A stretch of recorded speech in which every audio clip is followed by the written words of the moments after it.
My name's Pete. I'm not a mechanic. I've never done this before. This is first time I've ever put a stereo system in my motorcycle. I have a 2011 Road Glide Ultra, which is brand new for this year. After doing my research, I felt that the ARC audio stereo combination speakers and amplifier were probably the best buy for my dollar.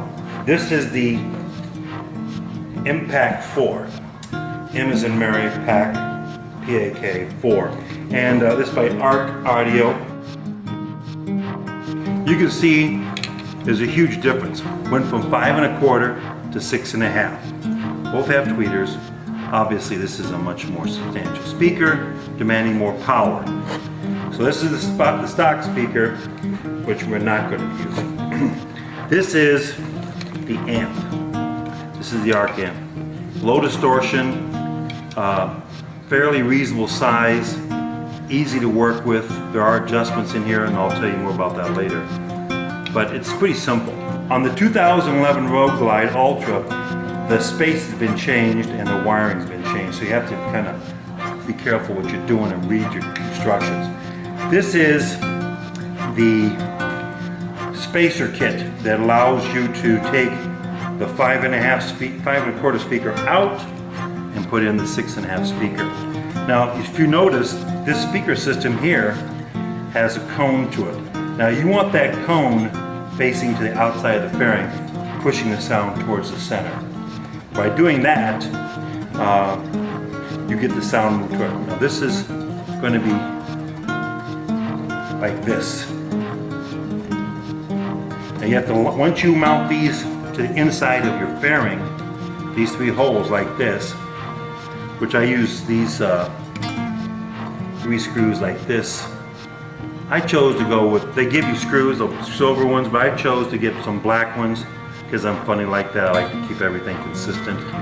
They're big-headed, self-tapping, fit in here like that very easily. You line them up, drill them into the fairing, and there you go. One thing you should know is that you may have to modify some of these support bridges for this unit. I just took a pair of clippers, wire cutters, just trimmed them out so that if there are any knobs on the back of the fairing, I can take those out. So I did 3 modifications to this and I stuck in place. Took a little hand low impact screw like this, drove it in there, boom, this is the kit. And you see all these wiring stuff? This is all comes with the kit. So everything you need and more is provided. Only thing I did was change it, was add some clips like this, the blue ones, and I went and got some black broadhead Phillips screws.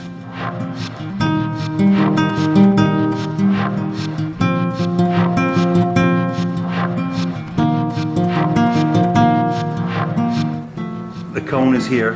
This is a stock fairing, and this is the new speaker. These are the 2 outlets. This is the one, which I'll put connectors on it that will tie these back into the stereo system through the amp, which means that all your hand controls, all that stuff will work. Your volume, your switch, all that stuff will work fine with your system because it ties back into your Hammond Kardon stereo system. So that one's up and done. And this is where we'll feed our power cable in the center, right down there. You see all these. This is all the stock. If you notice, this is different in 2011. The amplifier and the CV system are mounted up here, so there's no room for an amplifier up there anymore. So you have to put it, I'm putting mine on this side over here, which is the right side. You can put left, doesn't make any difference, it's your choice. I just want something because it's easy for me to work on my right side, so I'm right-handed, so I'm using this side. This is the hole I'm supposed to line up with, but this bridge right here is interfering with that piece, so I can't do it. So what I'm going to do is to take a pair of wire cutters and take out this one support mechanism. Very simple to do. So if you line these up real quick, again, I'll show you. You can see how it's hitting right there. So what I'm going to do is I'm going to take this out. I put my thumb on it like that, open it up, turn it over, take this, cut this down here like this. Take this side over here like this. Finish. Now, take this back up like this. Voila, fits up there flush. Makes your life easier. You don't have to worry about not having it sit flush up against the mount, the face. So take my screws in. It's real easy now.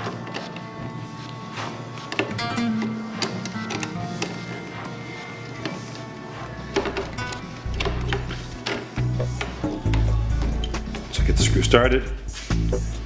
Now put the other 3 in. There's only 3.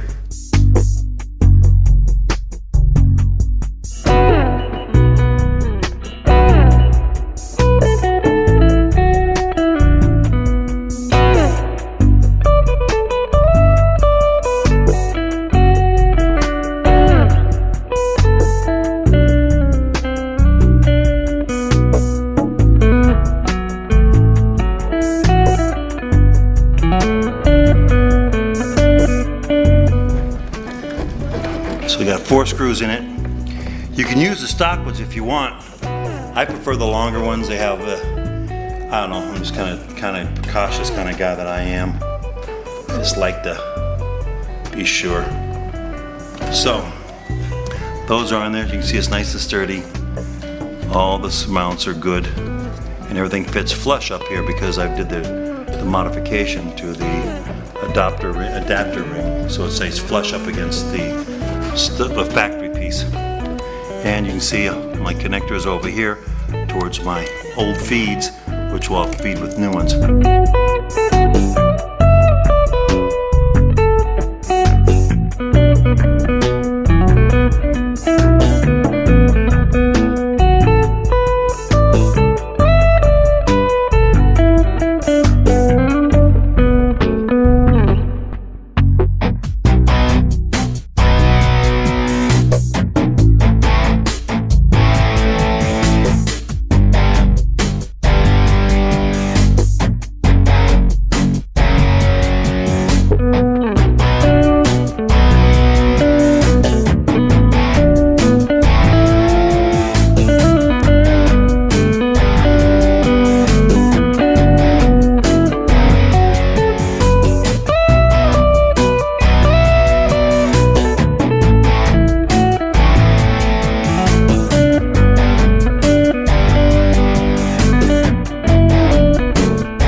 So I'm going to take this edge right here, I'm going to take that edge right there, I'm going to work my way back with this hand.